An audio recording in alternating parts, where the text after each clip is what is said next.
अंधेरे में पहाड़ पर कैसे चढ़े।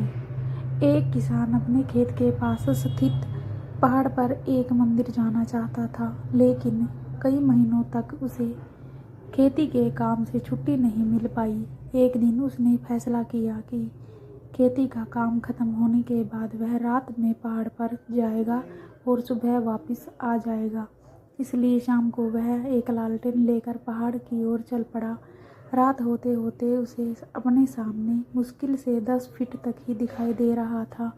वह सोचने लगा कि जब उसे कुछ दिखाई ही नहीं दे रहा है तो वह घोर अंधेरे में पहाड़ की चोटी तक कैसे पहुंचेगा। इसलिए उसने सुबह होने तक का इंतजार करने का फैसला किया और रास्ते के किनारे बैठ गया। फिर लेट गया और तारों से जगमगाते आकाश को निहारने का आनंद लेने लगा।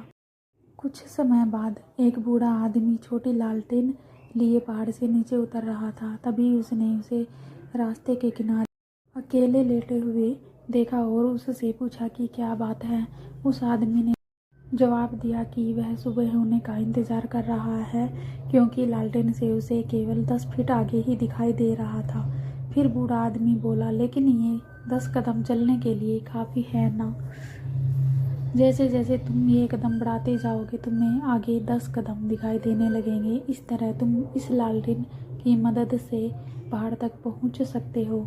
चूँकि तुमने पहाड़ पर चढ़ने का फैसला कर लिया है तो तुम वहां पहुंच सकते हो, भले ही लालटेन की रोशनी तुम्हें सिर्फ एक कदम आगे तक ही दिखा पाए। अगर तुम एक एक कदम करके आगे बढ़ते रहोगे तो तुम्हें पूरा रास्ता दिखाई देगा।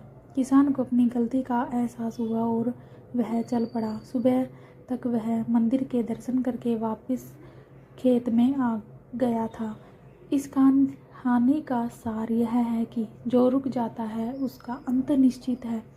जो आगे बढ़ता रहता है वह अपने लक्ष्य को प्राप्त कर लेता है, क्योंकि आगे बढ़ने वाला दूर तक देख सकता है। याद रखें, हर किसी के पास कम से कम 10 कदम उठाने की दृष्टि, बुद्धि और साधन होते हैं और यह शुरुआत करने के लिए काफ़ी है।